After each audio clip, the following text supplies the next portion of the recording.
pointed list of things that I just went through already.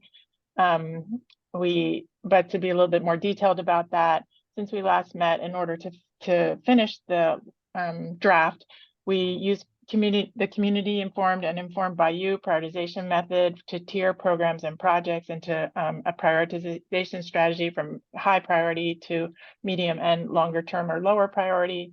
We completed this cost estimate methodology for ongoing use by the county. We developed a high-level cost estimates for tier 1 projects, and I should say that I would be remiss without saying that Tool Design was another partner on this project, and they did the bulk of that work. The county completed its draft zoning ordinance memo, as I described, and we updated and re-updated and revised the maps and the project lists in order to pour them into the plan itself. Any questions about what we've been up to so far since we last met? I know it's been a long time. And I only see a few faces. So if there's a hand raised, yeah, we're going to pause now, see if there's any questions and kind of, what we've been doing the last 3 or 4 months. It's just intended to be an update, but if anybody wants to interject, you're welcome. And I can see hands raised and stuff, Scott, so we can tag team that. Okay, great. Mm-hmm. And so seeing none and hearing none, we'll just go into the overview of the plan itself. On the next slide, it starts with a table of contents. It's organized according to the kind of project phases, which we undertook during the life of the project, including an executive summary and existing conditions, highlights. There are many appendices for the plan, which include the detailed technical memos that were completed in order to inform the final writing. And so the existing conditions report consists of a section or chapter consists of the active transportation, acknowledging the influence of among active transportation and health, describing the demographics within the county by sub area, describing the safety issues related to pedestrian and bicycle crashes, describing overall or generally active transportation conditions and current walking and bicycling levels, especially and in relation to those documented statewide. The chapter 3 is a public engagement strategy, and that includes our engagement with y'all on the Walk Bike Advisory Committee, our public event summary, and the tactics and tools we use to work towards being informed by the community about what's important for this plan. Chapter 4 is the goals and objectives, which provide an overall plan vision, goals and objectives related to the values that were discerned throughout the course of the project discovery, supportive actions and performance measures to help the county measure the success of its implementation of the plan itself. Chapter 5 is the maps and tables describing the projects. And chapter 6 are help to describe the project and the bicycle and pedestrian project priorities, defining both the prioritization or describing the prioritization methodology, the results, and documenting by sub area where the tier 1 and tier 2 and tier 3 projects are. What's also important about this chapter is there's a section on shared streets and a goal to make a more family-friendly streets right away with lower speed limits and a condition for sharing the road that is safe and comfortable for all ages and abilities. Programs were an important part of the discernment. We looked not only into what programs were underway, but what programs might be developed and implemented by the county, and that's described in chapter 7. Chapter 8 is a facility design toolkit. What that means is it describes some methods in order to select what safety countermeasures or bicycling or walking countermeasures might be best implemented based on things like traffic volumes and purposes and land use context of the streets and places that they would be along, and then a description of key facility types and design elements. And then chapter 9 is finally the moving forward section, which talks about funding the plan, implementing the plan over time, and how to be accountable for its implementation. And as I mentioned before, we wrap up the document on page 99 with a list of appendices and hot links to all the technical memos that were produced during the course of the project. And having gone through that detailed explanation of the table of contents, what I'll just do, Scott, is just, we can just illustrate the few things. I won't go into detail about these in the interest of the conversation, but these few screenshots from the plan are from the executive summary itself, which at a high level kind of describe the project in the way I did now. You could read this section in the same amount of time probably that I talked about the whole plan, but elevate the key points with respect to the planning process and the goals. On the next slide, you'll see a sample of the county-wide map and the number of projects in each of the tiers by sub-area. And then I wonder if I'm going to turn it over to you at this time, Scott, to talk about the rest of the Yeah, sure. Yeah, that's a great overview. And as Drew went over each of those sections, you can see there's a lot in this plan. We packed a lot into this. I'll just talk about a couple of the sections in a little more detail and show you some graphics of some of the items related to the projects. As Drew mentioned, one of the things that we've been working on the last couple of months is mapping all of the projects, 224 projects county-wide in both the urban and rural area of the county. And one of the challenges when we do a plan for a county the size of Clackamas is with the geography being as it is in such a large county, we needed to divide the county up into planning areas. So this project, we divided the county, as you can see, into 5 areas that are shaded different colors. There's the McLaughlin area, which is shaded kind of an orangish color. The Northwest County, which is a bluish tint. And then on this map is the reference to where the project tables and the maps are in the plan document itself. The south area, the east area, and the Clackamas Town Center area. For the town center area, since there were so many projects and it's a fairly dense area, we needed to divide the mapping into an east and west map for just that geography. So for all of the county, there's 6 maps corresponding to 6 project tables.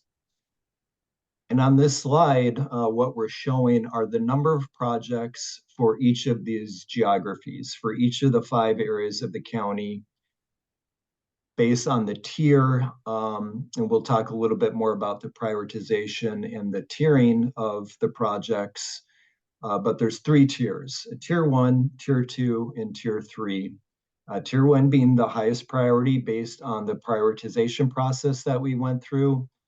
Tier 2 is the medium priority, and tier 3 is low priority. Still very important projects, but given the limited amount of funds and the fact that we can't do every single project at once, the prioritization process is very important when we look at a plan like this.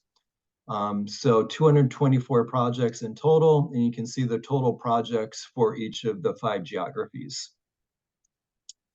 This is an example of the map that, one map that showing the McLaughlin area. We wanted to show this just to kind of go over some of the details and show you a sample map and talk about some of the features. So the plan includes both point and linear projects. And just to define a couple of those terms, points are things like crosswalks, bike signals, bike boxes, anything at a specific point in the earth is termed in this plan a point project.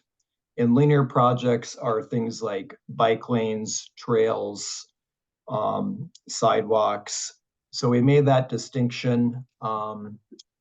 The point projects are generally, the project numbers are generally offset from the point itself.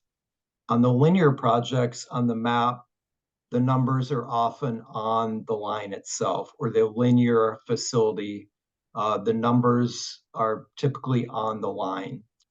So just as you work with these maps and look at them, as you can see, the numbers are often on the linear project itself. And again, the point projects are often offset.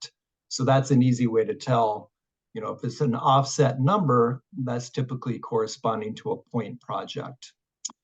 So on these maps, the green lines and green points are tier 1 projects. the kind of orangish salmon color, I guess no, it's more orange, not so much salmon. Orange color are tier 2 medium priority projects, and the red are the tier 3 projects. So for each of those 5 geographies that I mentioned, there are maps that look like this, and we can certainly pull up those maps when we open it up for discussion if you wanted to look at a particular geography. But that's what the maps look like. A couple other notes about the map. You'll see the numbers with the corresponding letters to the numbers. So those letters are for the CC, that's simply Clackamas County. Meaning it's a Clackamas County road, that the county has road authority for that particular facility. ODOT, and in turn, means it's an ODOT facility. And I don't see an O on this map, but the third category of projects are labeled as O dash and then the number. And O are collaboration or opportunities for collaboration cross-jurisdictionally. So they might be a sidewalk or a bike lane that crosses over multiple jurisdictions. And again, there's not an O example on this particular geography, but when you look at the tables, that's what those symbols mean. The CC is Clackamas County, ODOT, ODOT, and then O is multiple jurisdictions. And this is an example of the project table. So these work hand in hand with the maps itself. Obviously on the map, you don't have a description of what that project is. So for each of the geographies, there's this corresponding project table that has the project description, basically the beginning and end point, which is extent 1 and extent 2, the miles for the linear projects. You'll see there's not miles for points because that's just a point in the earth. So we don't have mileage there. The tier is listed on the table. Also, we've included the source of the project. So we started off with not a clean slate for the project looking at the county. We started with projects that were in the existing plans, the TSP, Safe Routes to School plan, Active Transportation plan, that don't have funding and haven't been constructed. So we didn't want to start with a clean slate, but we wanted to build on past work and improve on that. So the source is, where was the project initially sourced from? The TSP is the Standing Transportation System Plan, and you can see Safe Route SRTS means Safe Routes to School, and new are new projects through the public community involvement process of this project. So the tables are pretty straightforward, but they're useful to use in conjunction with the maps themselves. So moving on to the shared streets, Drew mentioned that an important part of this project was this concept of a shared street. We've talked a little bit about this at previous meetings, but just a little refresher course, and then we'll look at a draft map showing potential shared street locations in the county. So shared streets, as Drew mentioned, speeding, high speeds has been something that we've heard has been a problem in the county. So looking at lowering speeds, reducing speeds specifically on local streets to 20 miles an hour. These streets are typically 25 miles an hour or greater. So looking at reducing speeds to 20 miles an hour, and also including things like pavement markings, signage, perhaps an entry, kind of entry sign to indicate that they're entering a slow street, speed bumps. There's a lot of things in the toolbox that we can look at for shared street treatments. But this is an important part of looking at the whole active transportation network when we think about bike lanes and sidewalks and cycle tracks and trails. This is something we think about as part of the whole network that kind of serves as connections between arterials and collectors, where you would see like a a bike lane or, a cycle track. These are those, calmer streets that are going to be more hopefully conducive for sharing the roads for all users, walking, biking, and vehicles. This is the draft map. As you can see, it's an urban treatment. It's not something we really do in the rural area and very, high speed arterials out in the rural area. So it's really focused on the urban part of the county. You can see the Oak Grove area. There's several streets identified as potential shared street candidates, a couple in the Lake Oswego area, and then a handful in the Happy Valley area. Couple other points about the shared street part of this project. These aren't included in those project tables that I showed you. This is kind of its own separate piece that has this map identifying the locations of streets that the county wants to go in and basically implement the shared street concept at these locations. So that's the draft shared streets map. And pivoting now just to a brief note on some of the priority programs that came out of this process. We had this on a previous agenda with you guys, and we talked about some programming that the county is currently conducting surrounding safe routes to school, safe driving programs. Those are existing programs. What you see on this table are proposed new programs. So thank you for your input and all the work that kind of went into developing this list. And I won't, go through every single program here, but I'll highlight a couple in each category. The way we've set up this table is we've basically centered the programs around three different categories: events, campaigns, and mode shifts. So in the events category, there's two programs. In the campaigns, there's two, and mode shift has three programs. And I'll just point out a couple. Like I said, I'm not going to read all of this. It's in the plan document itself. But a couple highlights that came out of this are, looking at an open street program. So, these are events that close a portion of the road. Milwaukee has experimented with this and held an open street shared event that allows people to walk, bike, skateboard, take their scooter, in a car-free environment, including music and food. It's a great way to spend a Sunday or a Saturday in the summer. So looking at maybe partnering with Milwaukee or Lake Oswego or Oregon City in the future on some sort of open street event. Under the campaigns, I'll just highlight the no parking in the bike lane. That's something we heard through this process. That's an ongoing problem in certain parts of the county. That becomes a real safety issue when riders are forced into the vehicle travel lane. So this would look at a campaign just to remind people of the legal issues surrounding bike lanes and ensure that they remain open at all time and usable for biking. And then in the mode shift category, just point out that the Bicycle and Pedestrian Counts program, looking at gathering data on an ongoing basis. The county does have some data, but really, bringing that to a next level and looking at expanding the program is something that we've would like to do in the future. So that's the programs. Feel free to look at that in more detail. We're certainly happy to answer any questions on those programs. And that's where I get to pause and then open it up and see if there's any questions or comments at this point before we move on to the next section. Okay. I had a question for Scott. Scott, basically, what's the difference between a shared street and a greenway?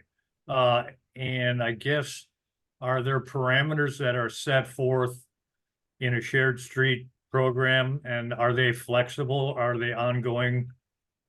Is there a constant improvement to that, or is it etched in stone? Not etched in stone. It's really a new thing for the county, and we really looked at this as the start of something that I guess you could call a neighborhood greenway program, where it is looking at those connections to higher classification facilities.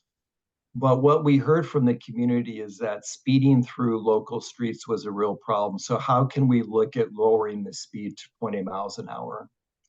That was something we heard loud and clear. So what we wanted to do was set up a process on how do we go about doing that? How do we identify those locations where we should lower to 20 miles an hour?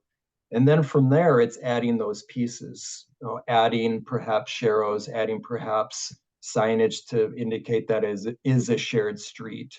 But starting with the speed and then adding those other things over time. Thank you.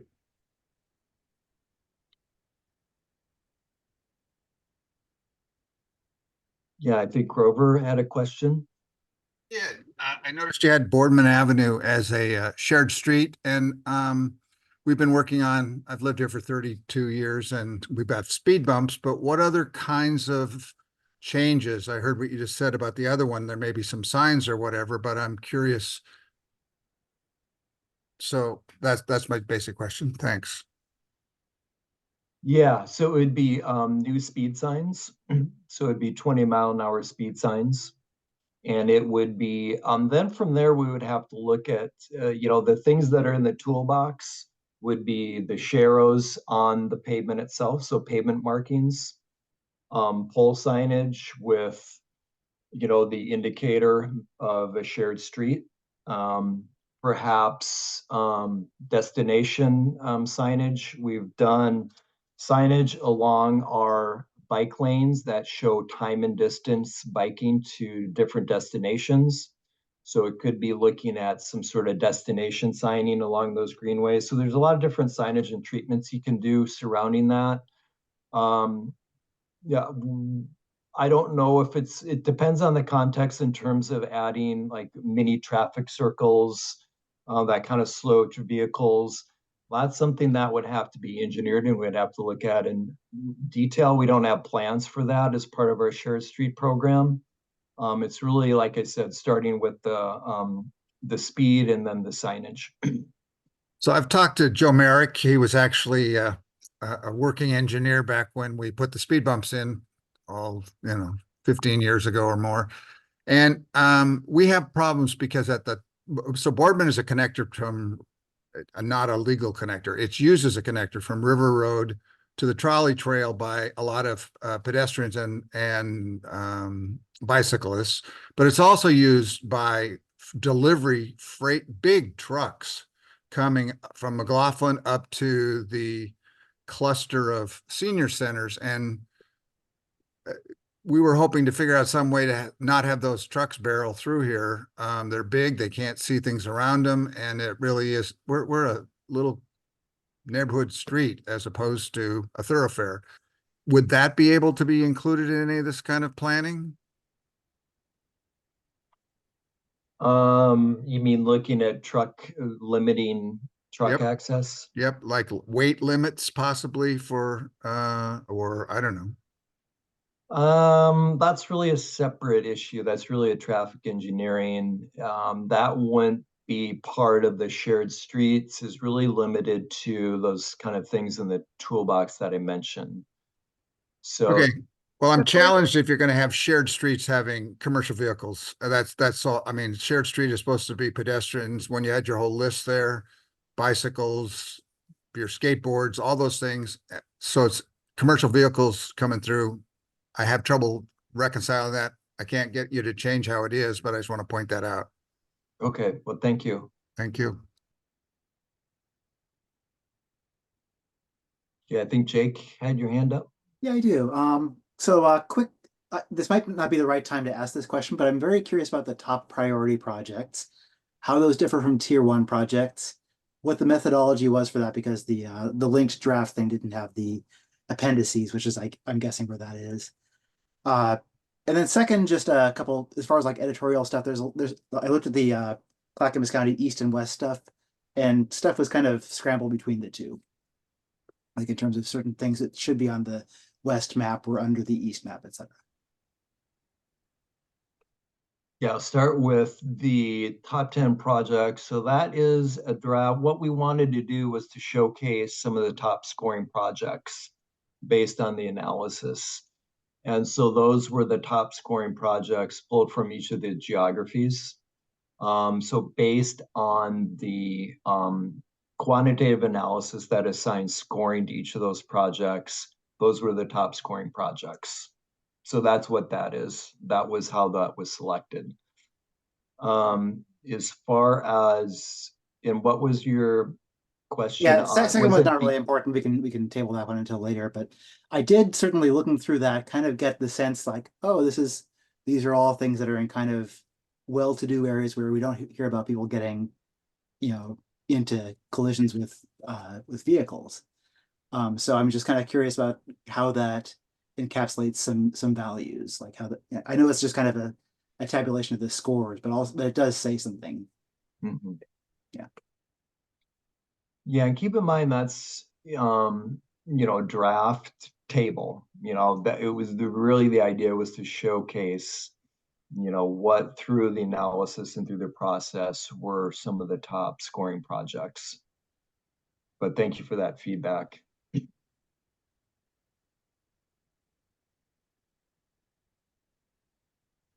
God, I could talk to Jake's question about the prioritization at a high level and then share the tech memo after that. But we assigned some empirical methods for assigning potential project values in accordance with safety, connectivity, equity, and health.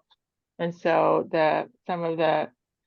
and then we balanced those, the weights of those values in accordance to what we heard through community engagement. And as an example, for safety, if a project were located within a half mile of a location where one or more crashes resulted in serious injury or fatality of a person walking or bicycling, that was associated with the safety goal, obviously, and that a project would receive 4 points if there were one or more crashes resulting in a fatality, and 1 point if there were one or more crashes resulting in serious injury. So for every metric associated with the value, we had a scoring rubric like that.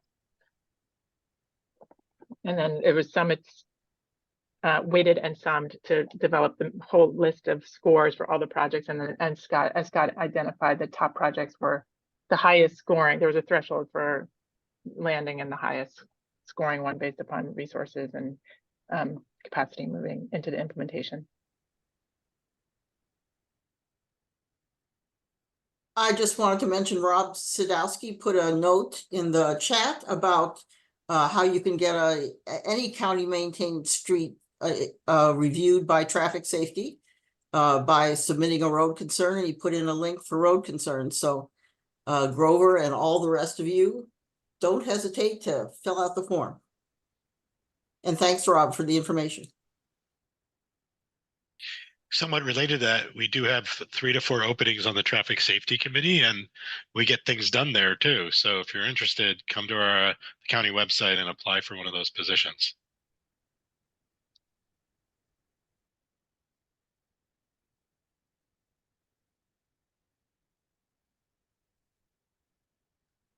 Okay, and Joseph. Thank you, Scott. Really, the draft plan looks really good, and thank you for your work on this. I know it's been a long time coming, and I appreciate you guys taking the time, to get this into the shape that it's in before bringing it to us. One of the questions I heard earlier, and that I think I'd like a little bit more detail on, is regarding the Safe Streets Network, and really just what's the fluidity of that particular system. I mean, as it's proposed in the draft plan, I realize there's no projects listed for that, but will there be a process for requesting streets to be considered, that haven't been, or refining the concepts to, make I mean, just to, because again, I think what I'm looking at here is, and what you explained, is that the Safe Streets network is, they're really intended to connect to existing bikeways, on other facilities. And so that's helpful, obviously, but the comfort level, the level of stress on those other facilities may be substantially higher than, stress-wise, than the Safe Streets network from whence, someone had just come, with their family. And so is there an opportunity to either provide higher quality facilities on, like protected facilities, that reduce that stress level for riders who are coming off of the Safe Streets network and onto a busier street like River Road? And for instance, just as an example, in the Safe Streets network, there's a connection between, I think, River Forest Road, which intersects with River Road, and then also, I think it was Creighton, is just like, several hundred feet away along River Road.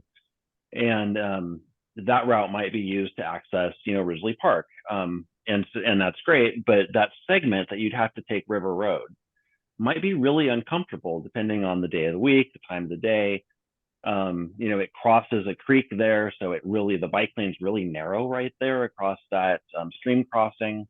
And so I'm just wondering what is the opportunity perhaps to upgrade the facilities that link the two lower stress bikeways there? And would we need to see that as a project on the project list to have higher quality facilities on this particular segment of River Road that connects the two, shared street segments, that are just a few hundred feet away? And where else in the network, in the whole network, are there such opportunities to provide these kinds of connections? And again, do they need to be listed as projects? Or is there a flexibility to kind of adjust design treatments later? Yeah, there's a lot there, and thank you, Joseph, for those are great comments. And the shared streets, portion of this it is something new for the county to look at this process and how do we go about, applying this. And so what we did to develop this map was we started with some criteria that needed to be met to be a shared street. So those criteria would be things like a local street classification. So we're not looking at those higher classification facilities like a collector or an arterial. So local street, street that doesn't have transit, street with typically less than 2,000 ADT, so average daily traffic, so low traffic volumes. And we can't have streets of 10,000 vehicles a day. So we're looking at below 2,000. And does the street connect to something? Is it a street that provides a connection to some of the things you mentioned, Joseph, but does it connect to a park or a school? That's important as well. And posted at 25 miles an hour. So really the start of this was to lower speeds through neighborhoods. So starting with the speed lowering at 20 miles an hour, and then building from there. It is going to be a process of doing one street at a time through the screening process.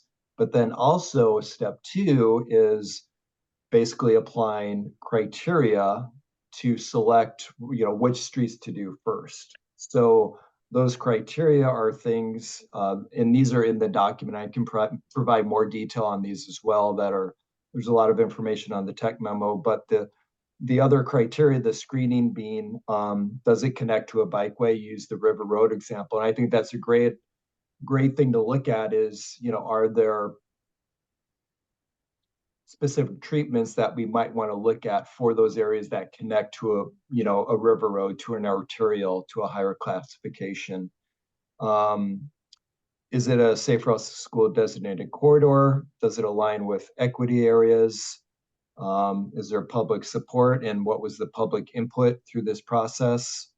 Does it have, what's the sidewalk presence? So if there are full sidewalks, you know, that might not be a higher priority shared street if there is a sidewalk there.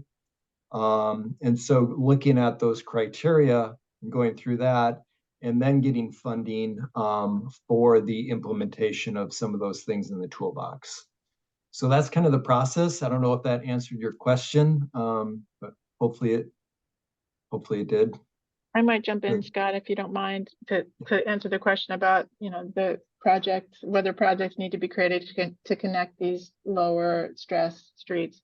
There's connectivity was certainly one of the metrics that was used to elevate and prioritize projects, but this is exactly the time for you to dig into the network, the projects, and identify if there are still remaining gaps that you're concerned about. So that will be considered as part of our input for revising the public draft to the final draft. So there's not a need at this moment to really illuminate every street that you're concerned all of you might be concerned that there's not a project on, because if our rubric ended up having us miss key elements of active transport supportive streets, then we can revisit that after this meeting.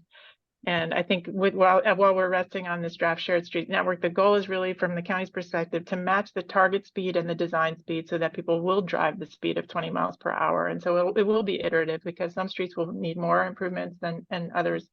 And so, and finally, just one more thing, in the document, you'll read that this is a list that can be revised. This map can be revised over time based upon changes in land use intensification, or for the purpose that we might have missed some that already hit those standards or thresholds that make it acceptable for the county to bring those street speeds down.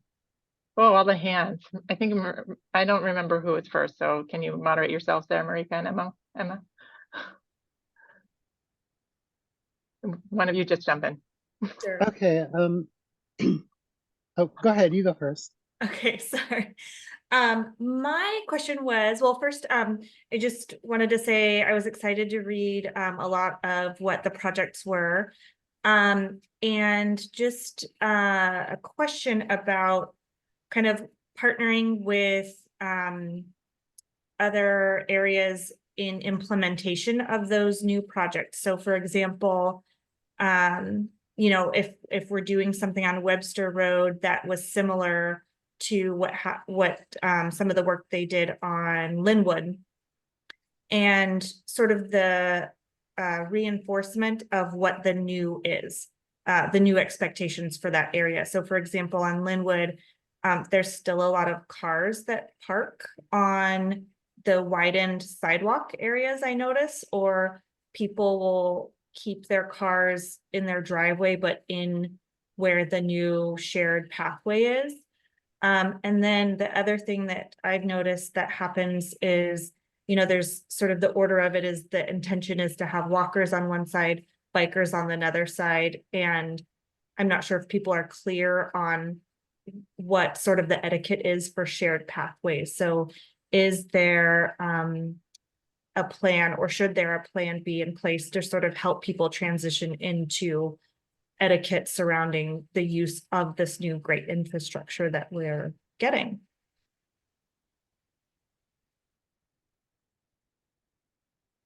Well, I can. Yeah, go ahead, Jay. Yeah, I know you're familiar with the Linwood. Yeah, Marika, I can kind of chime in on that. I've been kind of monitoring what's been going on Linwood since the Milwaukee section was completed, and with the county section that's in the process of being completed right now. And yeah, there has been instances where there's been residents that are parking their vehicles on the trail.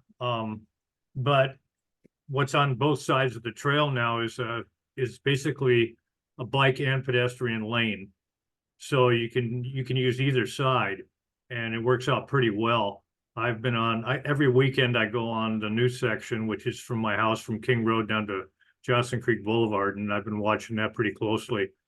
and it keeps getting better and better. The weather kind of interrupted progress on that for a while, but it's definitely slowed down traffic. I've got a neighbor that asked me why they have to drive so slow going down Linwood now, and I said, well, it's intentional.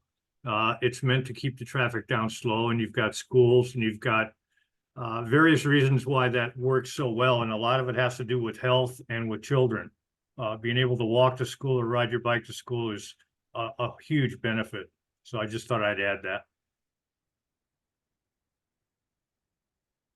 Yeah, and I'll just add I appreciate your point, Marika, about on new facilities like that, as that is a new treatment for the county and kind of the direction I think, many jurisdictions are moving, that being, facilities separated from the roadway, where it's not just, a white line, but actually a buffer and it's separated from the road.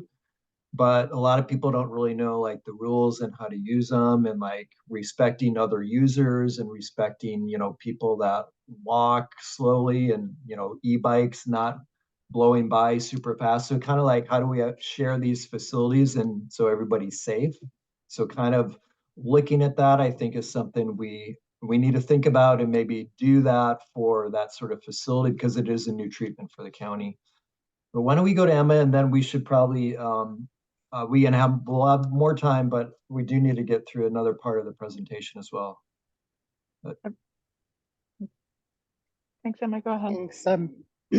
Thanks. Is there any chance you would consider lowering the speed limit to 20 on streets that are over 2,000?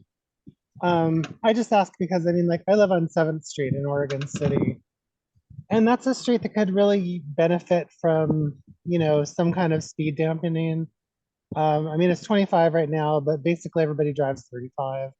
The same on Lynn. And it's like, they've done it up in Portland pretty successfully. I mean, they've done it up here on streets like Alberta, Killingsworth, Fremont, basically any street that's pretty narrow, where there's a lot of businesses, where there's foot traffic. 7th Street has been a street with numerous pedestrian fatalities. It's just crying for like speed reduction.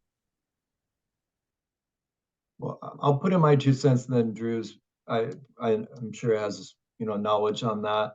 I mean, the 2000, I think, is a guideline for like a neighborhood greenway, shared street. I've heard 1500 now, but we can, that's a guide for us for the shared street program, which is a little different than a neighborhood greenway. But my answer would be yes, we could look at that in terms of speed lowering. That's looking at local streets. So that a street might have more than 2,000, but we can still look at lowering the speed to 20 miles an hour. Drew, I don't know if you wanted to chime in on that at all, about that 2008 ET. I think it was both about 2000. I think that is a threshold that has been in flux in different cities, but it was also about the streets that have higher speed limits already on them. I will say that the thresholds for developing this preliminary list were developed with the engineering colleagues that are not on this call right now, so I don't want to speak with that to them. And I think these thresholds were developed in large part because there is confidence that with minimal interventions, these streets that are selected now using those criteria can achieve the operating speeds that are safe at 20 miles per hour. And that getting a street that you were describing on 7th down to 20 miles per hour require more intensive investment. Doesn't mean it's not a priority, but it's not maybe it's not categorically appropriate for these more minor interventions that can have the create situations where drivers are driving at 20 miles per hour. And it might not, if it's getting well over 2,000, it might not make it comfortable for that low stress biking and, being comfortable for people to share for walking and biking. So that, that's kind of the target, is the 2,000. Yeah, but I think what's important is that this is the first step that the county is taking to make these speed limit adjustments based upon these the experience of other agencies, and that this is just the first step. So I really want to applaud them for saying we're moving forward with this. And the plan allows for us to move forward with other locations with perhaps more different thresholds or more intensive treatments.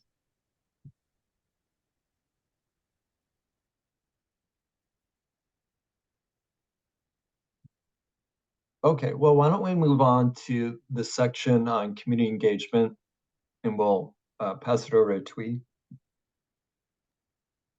Hi there. Yes, I want to share what we've done. Just geez, it was like last summer, which the year has gone by really quickly, but we did a really fun event. We teamed with the North Clackamas Park and Recreation for an in-person engagement open house.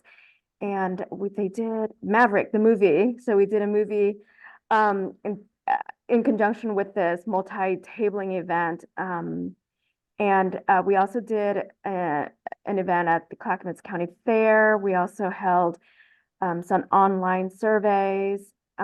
So for the most part, I think we had a really great turnout for both, given that people were there for not just the reason of talking to us, but doing something more engaging during the summer months. And the big purpose of this was really to find where were the gaps and deficiencies, and talk to communities and get their reactions. And also, like, there were a lot of engagement. A lot of folks were very curious, and we had a dot exercise. So it was actually, I felt like coming out of COVID and being able to engage with folks was a really was positive. And then we got some really great feedback on recommendations for pedestrians and bicycle projects. And this is what we used to draft our report. So that's all I have for this. I don't know if Ellen or Scott, if you want to share any more on this engagement. I know Scott and I were there with our other folks on the other team as well.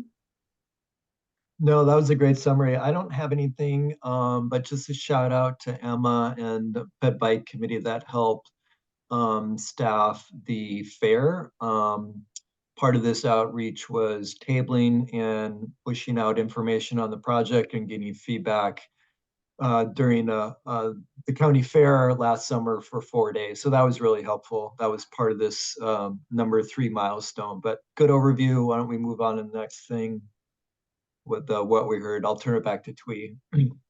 Yeah, so a big part of oh, there we were. Yeah, we had some exercises. We gave away some fun activities. Folks lined up to talk to us. It was really amazing, I thought. And it wasn't very hot. I know at the Clackamas County Fair, that was one of the major heat waves. It was like up to 90 to 100 during that period in time. So those who showed up, props to those who were there. We heard a lot regarding safety for active transportation. We heard quite a bit about connectivity. Similarly to what you had shared with us, they talked about speeds and also separation of peds and bike. And also, because Clackamas County is so big, much of our streets or within city streets are urban and rural. So there's a huge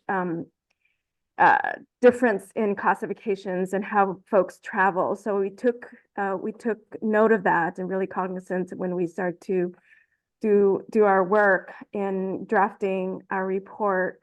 The survey was really great as well. We got some good information from the survey, and we also had some really good information and recommendations from programs, and people expressed support for peds and bike and safe routes to school and just health and safety. Those are our health, safety, and equity. Really, those are the big pillars of our project. So happy to be a part of it. That's great. Thank you. So this is me, Twee. Yeah, we want to get your thoughts on the this being the 4th meeting of the Walk Bike Advisory Committee. We also have a 4th public engagement milestone, which kind of wanted to share some initial thoughts with you on this milestone and get your feedback and input on this. So what's envisioned is this 4th public engagement being an online open house. The online open house would include basically 2 parts. It would include a video overview of the plan, video, perhaps, portions of this meeting tonight. It's kind of being a video overview of what this project is all about and some background information on the project. But then the meat of the engagement is doing a survey. And we have this new tool that is called MetroQuest. And it's this MetroQuest, there's a screenshot of one of the pages from a sample survey. This MetroQuest is, nice thing about it is it's kind of an interactive, more visual survey.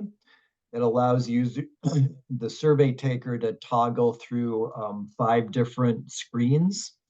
And these screens are more visual and interactive than a traditional survey monkey that just has text.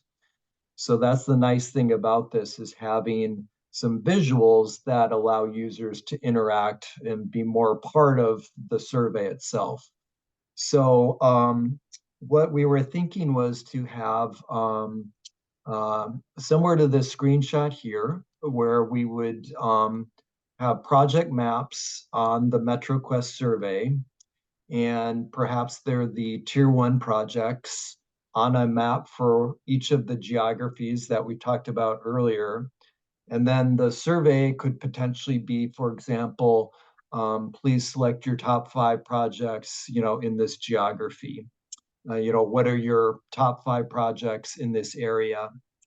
Other possibilities on things we could ask as part of this outreach would be, kind of larger, bigger picture questions, such as, should the county get started with projects that will take the longest time, or should we start with smaller changes that can be implemented countywide?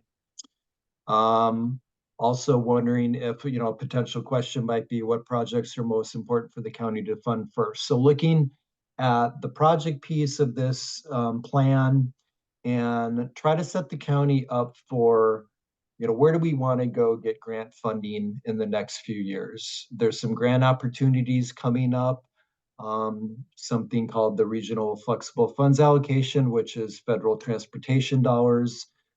So kind of thinking about this plan with a bunch of projects that aren't funded, but there will be grant opportunities in the future. And this plan sets us up to go out and seek grant funding down the road. So that is kind of a brief overview of a survey and engagement piece of this project that's still in the development, but wanted to open it up and get your thoughts on this. If there's something we should direct in this survey, we'd like to hear and get your feedback. Are there additional key questions, key information for the promotion? This will obviously be shared with you. So, when you get the link from me, it's probably going to be hosted on our website. So the website, I think, will be, county hosted on the website. You would go to the survey through our website. And I'll be providing that in the future once we get the survey developed and up and running, and that's going to be probably in May at some point.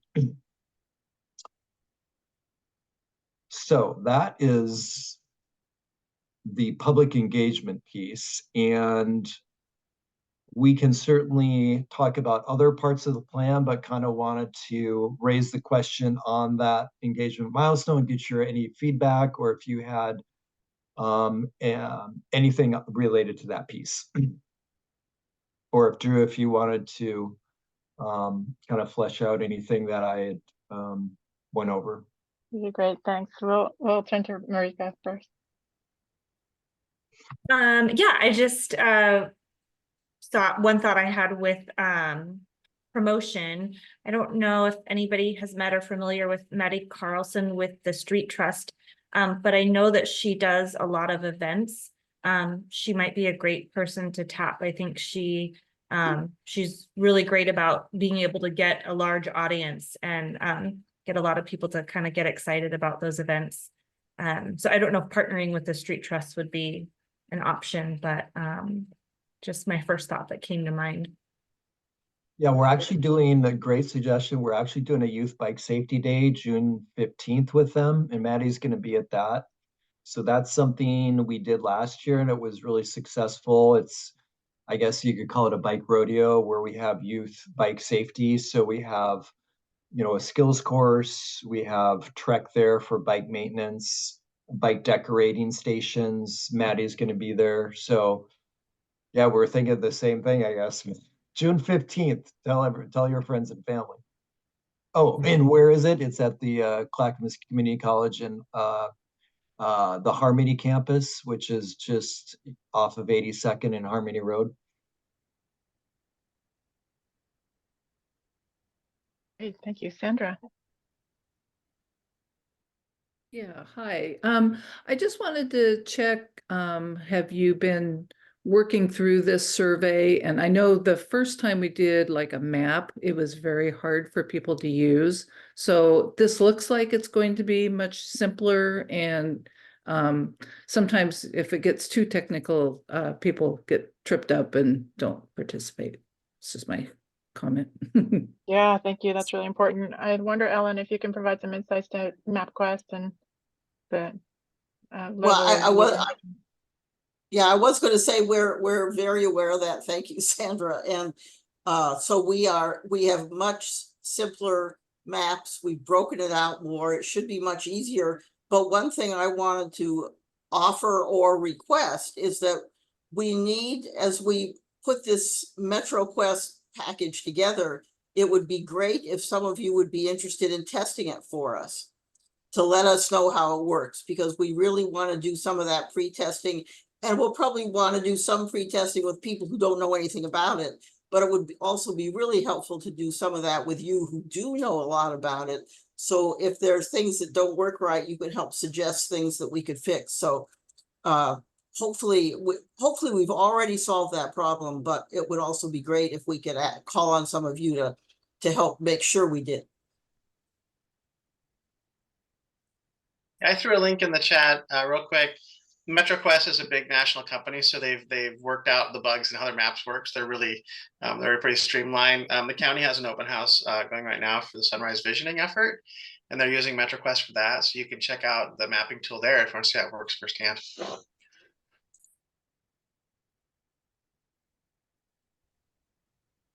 That's perfect, Glenn. Thank you. And this might be a good opportunity for you to do your magic and kind of illuminating how the public response to the plan itself can translate into funding opportunities and what the state might be releasing in future funding opportunities, and generate your magic on some enthusiastic questions that we think might be important for the survey. My magic, my questions, your magic, our combined magic. First, the question of why is this effort important in terms of getting new projects on the ground, and what funding sources will the county? I think the timing for this project is fabulous. We were excited when Scott submitted the wonderful application a couple years ago to be the TGM. I say the TGM program because these are greatly needed projects. Really appreciated too the linkage to public health, which is I think one of the first one of these that we've seen that has such a strong linkage was fabulous. But yeah, so the way the nerdy part of planning is how do we get stuff from ideas to on the ground, right? So I think one of the way I see this timing is fabulous. The county is going to kick off their transportation system plan update fairly soon. So this is the perfect time to build off this momentum, use this survey to seed that effort. Like, hey, what should we look at first? What are the most important things? I think Scott gave you some examples, some good examples there. Like, do we go for a bunch of small things? Do we swing for the fences? Okay, sports analogy, I'm not good at those, but you got it, I think. So ideas like that. And I think as you mentioned there, I think someone mentioned there are, there's several different types of funding opportunities, the way we can implement these plans. Scott mentioned the regional flexible funds. This is something Metro does every 3 years, 2 to 3 years. again, these are federal monies that can go for design or they can go for full-on construction. And I think there's Karen might know, but was it Courtney, I think, might have gotten one of these a few years back, connecting to 99 W from the school, a place where there was just, kids walked in a ditch before. So really good grants to build infrastructure.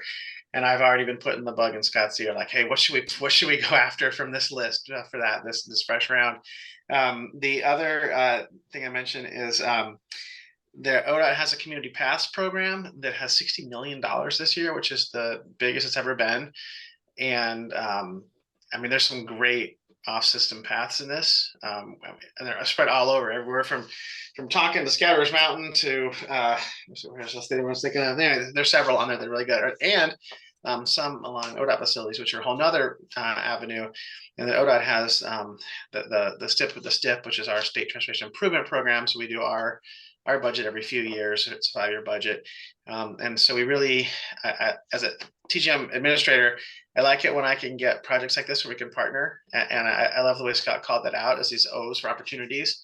So these are places where we have our facilities, ours being ODOT, where I work, that we can then identify those things that can make our system better for all users, which is directly aligned with our new, if you're nerd like me, I'll find a link for it. The Oregon Transportation Plan was just updated last year. And it's really quite phenomenal, actually. It's very exciting. I'll find a link after I'm done talking. But you can see that we have, our modern transportation system is multimodal, and there's a lot of good stuff in here. Multi-use path or on system, great McLaughlin improvements. So those are ways to get into our system. We have to have plans to have ideas, and so this plan gets those ideas going. And the other thing is you've got a lot of stuff that also is at time of development. This is when we have things in plans. That's when someone's building their frontage because they're developing something, and we can get them to fill in that sidewalk gap. We can get them to invest in those signals or whatever. So that those are other opportunities right there. So that's kind of a little bit on the funding side of things. And then obviously there's, when you get into the TSP and start prioritizing things, there's other local sources you might use it as well too. It depends, but anyway, so there's a little bit on that. I think this got a great profile of projects here, from the very pragmatic, like, hey, let's just get some good shoulders and not blow the budget on stormwater and this, that, and the other, to the pilot streets, to a lot of great stuff. So there should be a lot of opportunities.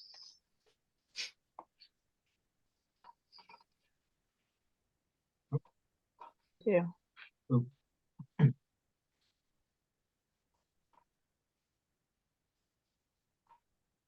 Josh. Hi, thank you. Josh Weiser, resident in Clackamas County. You're asking what venues to publicize the opportunity to comment on the plan. I just thought I would recommend the farmers market are coming up. They start in late April, May. Various communities around Clackamas County. I think that'd be a great opportunity to get in front of folks. And then also, is it an option to do a direct mail campaign to get more participation in the survey with residents? Great points. Great question on, I would have to defer to Karen or Ellen on the mailing direct thing. On the farmers market, yes, it's a great suggestion. And that's something that we would definitely want to look at heading into the farmers market season in this spring and summer. I'll talk a little bit more about that, Josh, at next steps, kind of at the end of the meeting, but love the suggestion. So hi, everyone. I'm, since Scott said my name, I'm Karen Vurig. I'm the long range planning manager at the county. And while the direct mail is very intriguing, it also is fairly expensive. I will be honest with you on that. So I'm not quite sure if we'll be able to do that on this particular project, but we actually used, so Glenn had brought up the Sunrise Community Visioning Project, and one tool that I believe was used was purchasing of Facebook ads that really actually made a difference. So what are those kind of tools that we can reach more people that might be more affordable?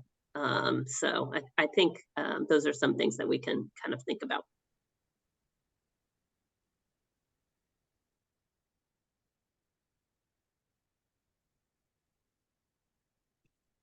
Great, thanks for your input, Karen.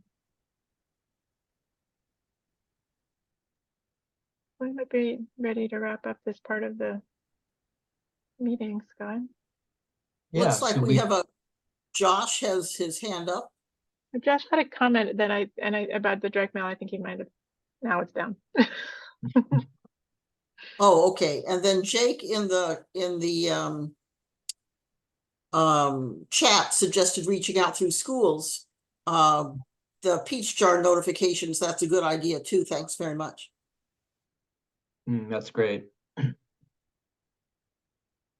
Yeah, so a couple more things. We do have a little more time for a general public comment if there's other folks not on the committee, but and then talk a little bit about next steps. So there's also a little bit of time if anybody had a specific section of the draft plan or anything that we've covered, anything in the table of contents that we wanted to pull up and take a closer look at, or just any other questions in general before we move on to the last part of the meeting. I had a question, Scott. I think it was bicycle and pedestrian facility design toolkit. I think it's 8.2.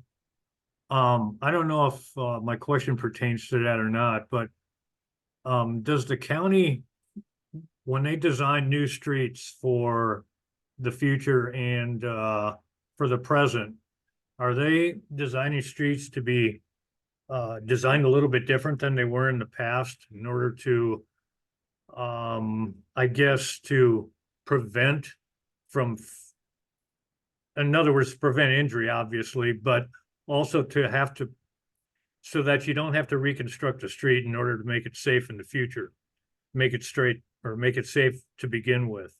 I've noticed that some streets are being constructed now to have narrow, at the stop signs, they're very narrow.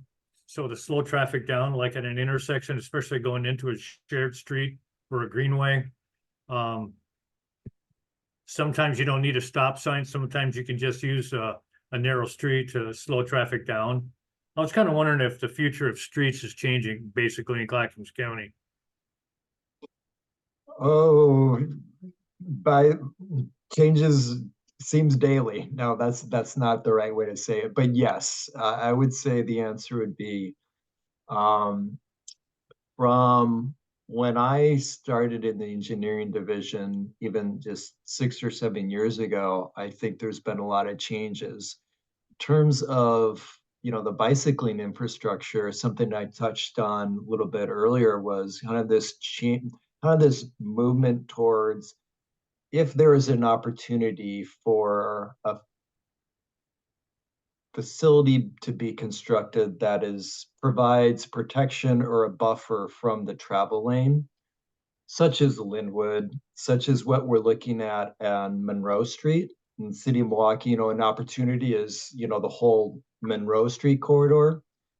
And, we've collaborated with Milwaukee on that whole corridor to connect downtown Milwaukee to the Clackamas Town Center, but looking at a separated path so people can get off of the roadway. So that's a big change, is looking at that at every opportunity we can, to get, is what we found is just a white line doesn't really move the needle in terms of biking. That doesn't get people to feel safe bicycling. So that's been the big thing. But then there's, a lot of little things like the shared streets. We've been talking about, speed reduction for a long time, and finally can really take, initial steps on that and doing, I don't think we have many sharrows. We don't have much pavement marking in the county. So doing more of that, looking at, conflict zones where you have bike lanes that drop and disappear, and, what can we do there to make it safer? So, yeah, I mean, I don't know if Rob or Glenn or Drew or anybody else wants to weigh in, but yeah, it seems like it's changing, it's, yeah. Yeah, I'll throw a couple of links in the chat for those interested. A couple of things, from the ODOT side, we have updated our highway design manual to incorporate something we called the blueprint for urban design, and this was based on national level research. And found out a lot of things that we thought made things safer didn't. I think we all know this now, like, oh, a wider lane to the average person sounds like a safer thing, but now we know that it makes people speed up and therefore it's less safe, right? I think everyone in this room knows this logic, but your average person at the store wouldn't think about it. And so, for ODOT, for example, now instead of starting with a 13-foot lane and a 6-foot sidewalk, we go the other way around. We say, okay, start your design with an 11-foot lane and an 8-foot sidewalk, and then document why you can't make that work and have to add the lane. Okay, truck cover. So we've shifted our paradigm. And Metro also published Livable Streets Handbook update. I think it's the second or third version.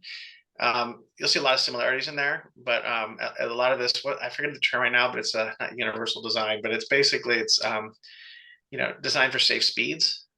You'll see in both those documents suggested for lower speeds than you often see out there in the existing world, as we are redoing. And we don't redo a lot of streets very often because it's expensive, but as we are building new streets, we have new standards for how we do that. And I think you're seeing more of that all over.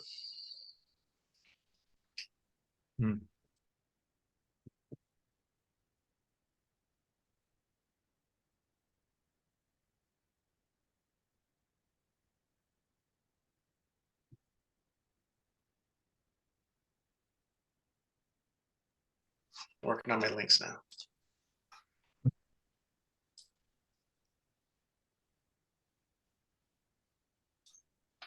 Again, I can't see. I think we lost Drew. I think Drew stepped out, but I can't see everybody's faces. So maybe there's other comments or feedback or questions. You just jump in.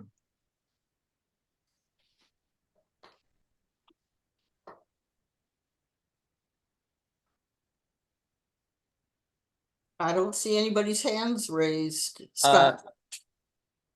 Could I chime in? I'm Fernando. Yeah.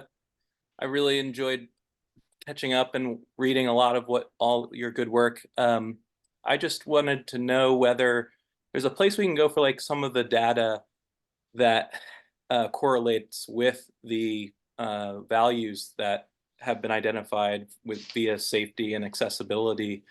It looked like I just missed the bridge between the projects that were chosen and the well-articulated reason for the valuations.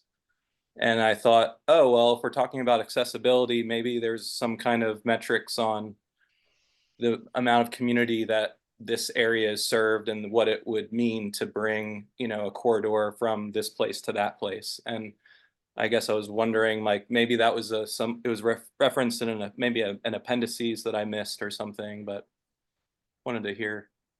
Yeah. Why don't you email me, Fernando, and I can dig out that information that would be in the appendices. And all the appendices, there is a lot of background work associated with this project. So the plan document, it's about 100 pages and it has those sections we went over.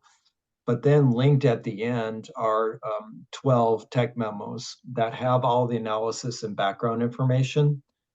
And we can chat. I can make sure that you get the right one. Cool. Thank you.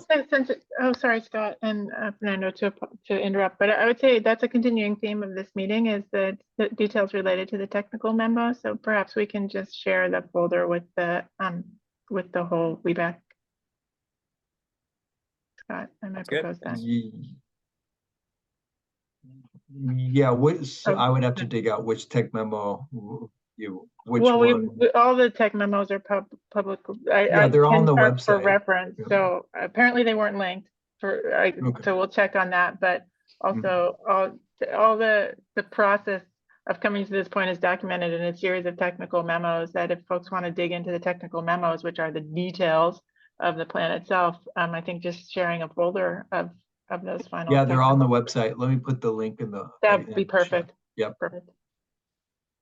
Let me navigate out of here. So I'm still sharing. Actually, Anthony, if you could put that in the chat, please. If he's still here, or Ellen could, please. Yep, I'll take it. Yeah, we're kind of on public comment now. If there is other public comment. As we're kind of winding down, we need to talk about next steps for a few minutes. But I guess we've been in public comment. Going once, twice.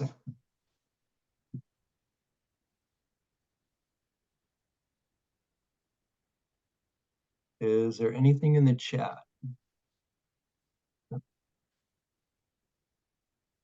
Well, next steps. So of immediate concern, kind of an initial, kind of our first next step is to work on the survey that we talked about, the MetroQuest survey, and getting that up and running, getting that live. And I'll make sure that everybody is noticed on that and gets access to the survey. And as Ellen mentioned, if there are people that would be, Ellen, maybe I can ask you, are you envisioning just like a few people doing a test, or when you asked for people to participate in looking at that, what were you envisioning?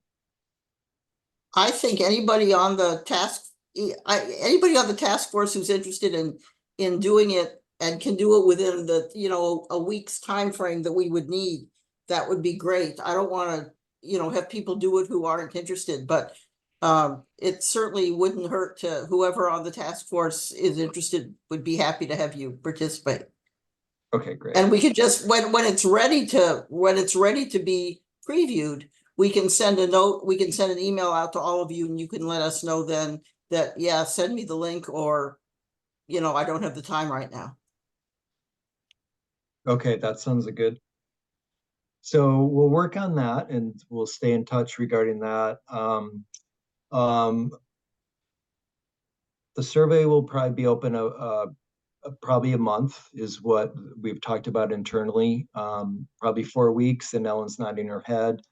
And then it's a matter of updating the walk bike plan document based on public input, and then going through starting the adoption process. So for a project like this, going through an adoption process involves a planning commission, public hearing, as well as a board of county commissioners public hearing.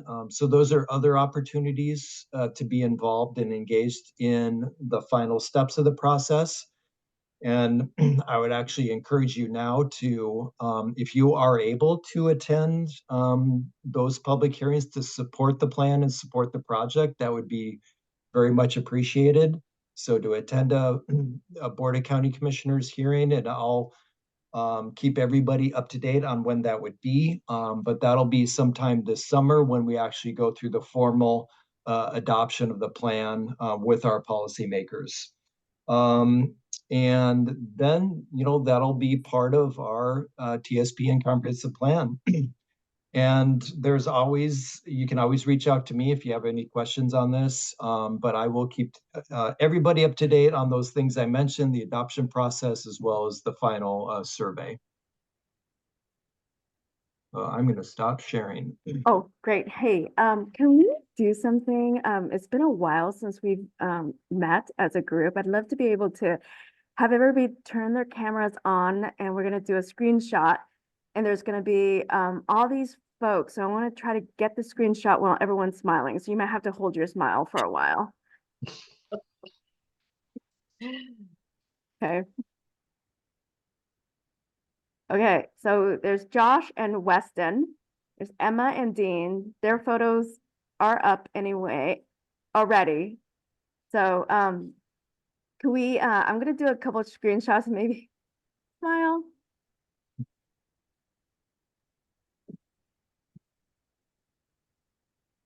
Oh, that's fantastic.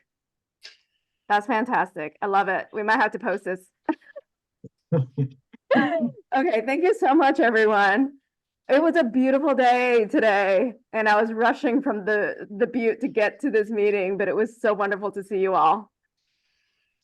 Thank you. Well, before we go, I just want to really thank all the committee members. So, your time and being part of this really is what makes these sort of projects successful. And again, always welcome to reach out to me with questions, concerns, issues, and I'll keep everyone up to date as we go through the adoption process. And this is our last meeting, but there are other walking and biking projects in Clackamas County upcoming. There's several big ones. So, for example, we're at time, but several big.